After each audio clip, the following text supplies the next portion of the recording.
दोस्तों, हमारे आसपास, हमारे देश में, विदेश में कौन-कौन सी घटनाएं हो रही है, इन सब की यदि हमें जानकारी हो, तो निश्चित ही ये हमारे सामान्य ज्ञान के स्तर को काफ़ी ऊंचाई पर ले जाती है। क्योंकि करंट अफेयर्स पर आधारित प्रश्न किसी भी एग्जाम में डिसाइडिंग फैक्टर होते हैं। इसलिए दोस्तों, मैं एक प्रयास करने जा रहा हूँ, हर माह जो मेन इवेंट्स होते हैं, जो हमारे जीके के लिहाज लिहाज से इम्पॉर्टेंट हो सकते हैं, उसका वीडियो लेकर मैं आपके सामने आऊं। दोस्तों, आपको मेरा अभिवादन स्वीकार हो। मेरे यूट्यूब चैनल एकेएस क्लासेस में आपका स्वागत है।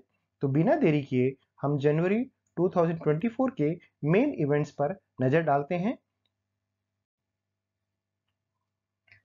पहला प्रश्न जो हम ले सकते हैं, गणतंत्र दिवस 2024 के अवसर पर मुख्य अतिथि के रूप में कौन उपस्थित थे?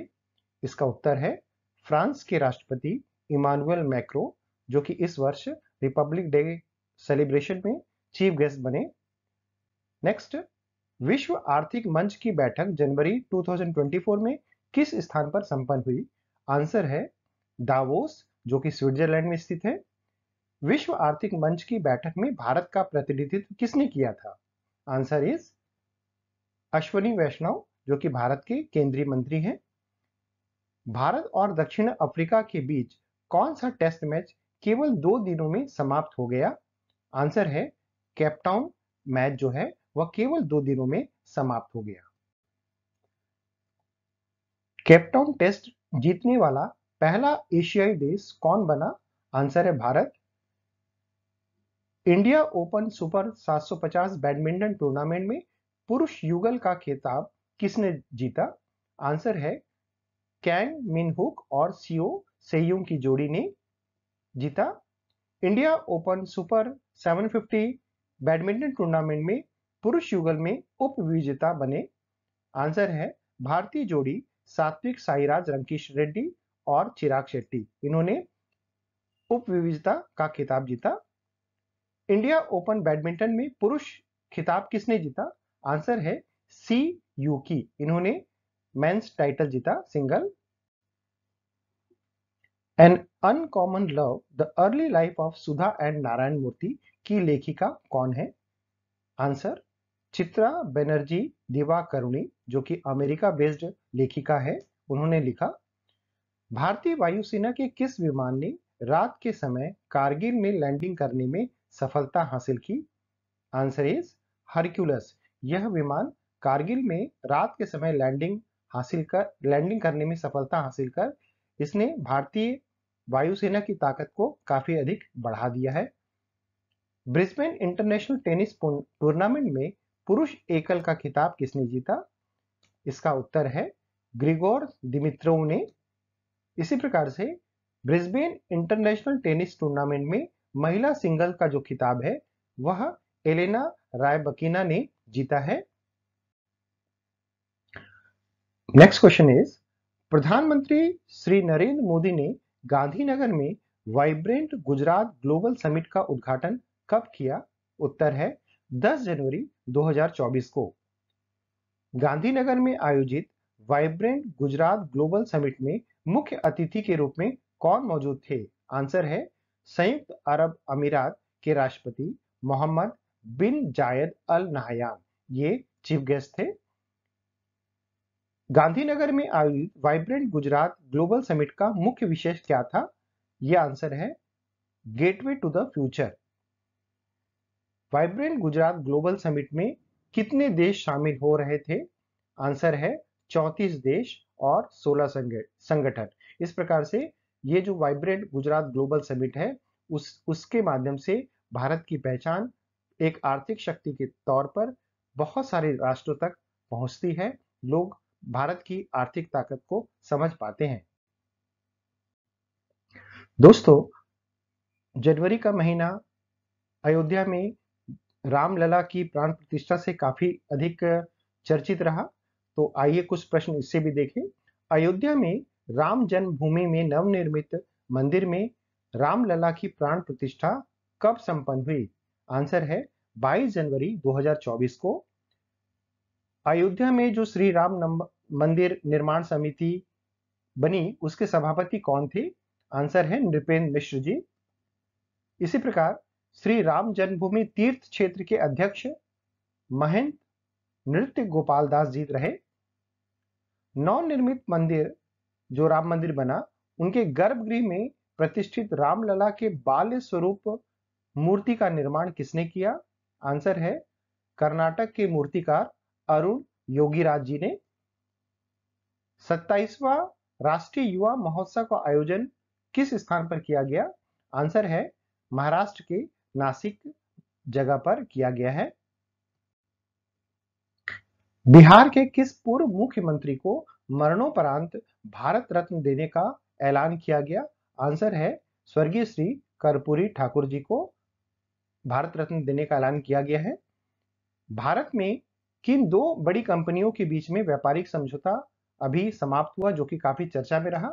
आंसर है सोनी और जी ग्रुप के बीच में जो व्यापारिक समझौता था वह समाप्त हो गया है, जिसके कारण इन कंपनियों के शेयर भी काफी अधिक गिरे हैं। कनाडा अभी भारत विरोधी गतिविधियों के कारण काफी चर्चित में रहा।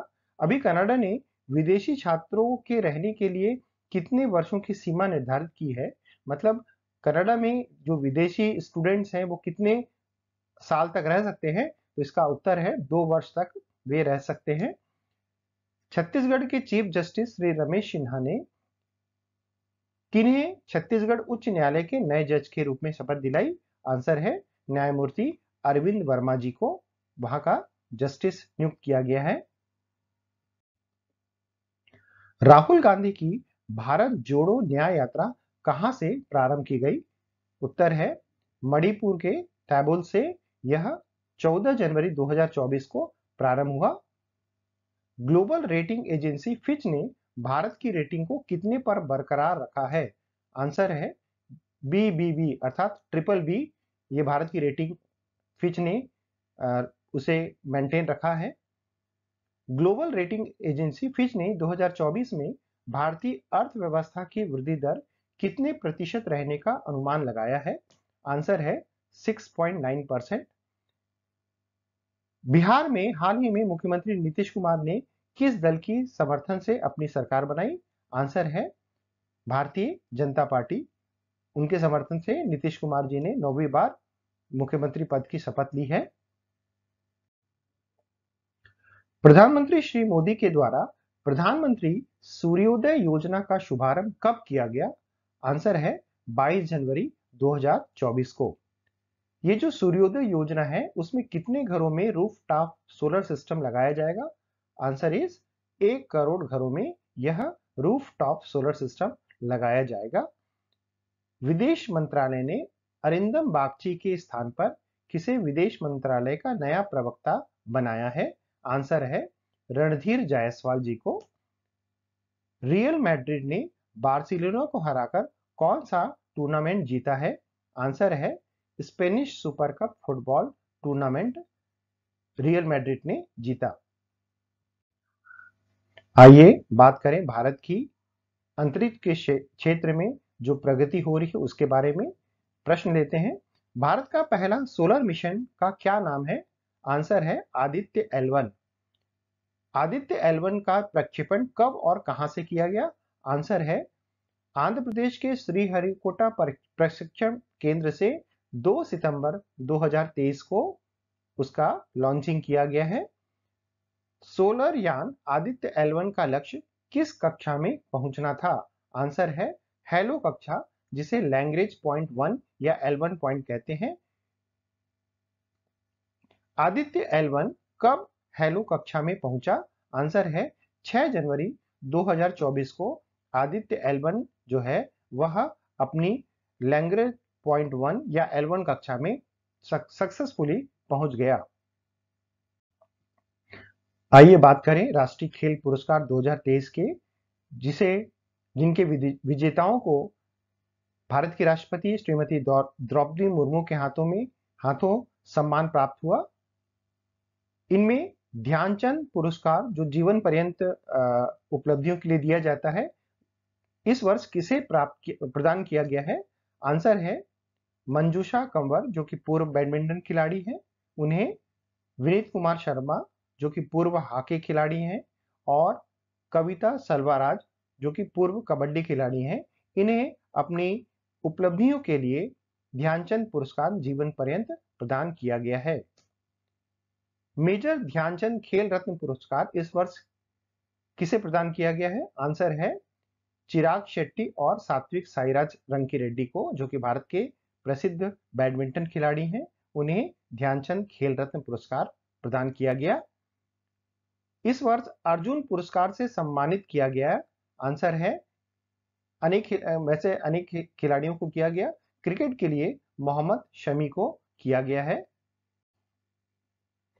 राष्ट्रीय खेल पुरस्कारों में द्रोणाचार्य पुरस्कार, जो कि अच्छे कोच को प्रदान किया जाता है, इस वर्ष कुश्ती के लिए ललित कुमार जी को, शतरंज के लिए आरबी रमेश जी को, पैरा एथलेटिक्स के लिए महावीर प्रसाद सैनी जी को, हॉकी के लिए शिवेंद्र सिंह जी को और मल्लखंब के लिए गणेश प्रभाकर देवरुखकर जी को इस वर्ष द्रोणाचार्य पुरस्कार प्रदान किया गया। आइए बात करें अर्जुन पुरस्कारों की। तो अर्जुन पुरस्कार इस वर्ष क्रिकेट के लिए मोहम्मद शमी को दिया गया। तीरंदाजी के लिए ओजस प्रवीण देवताले और अदिति गोपीचंद स्वामी को तीरंदाजी के लिए अर्जुन पुरस्कार दिया गया। एथलेटिक्स के लिए मुरली श्रीशंकर और पारुल चौधरी को दिया गया।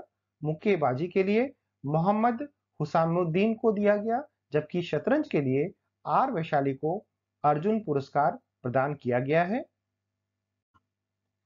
टेनिस का जो ग्रैंड स्लैम प्रतियोगिताएं होती हैं, उसमें से एक प्रतियोगिता है ऑस्ट्रेलियाई ओपन टेनिस प्रतियोगिता, जिसका आयोजन इस वर्ष मेलबोर्न में किया गया। तो इसमें जो पुरुष एकल खिताब है, जो पुरुष सिंगल टाइटल है, वह मिला जनिक सिनर ने दानिल मेदवेदेव को हराकर जीता। महिला एकल खिताब आर्याना साबालेंका ने एलेना रायबकीना को हराकर जीता।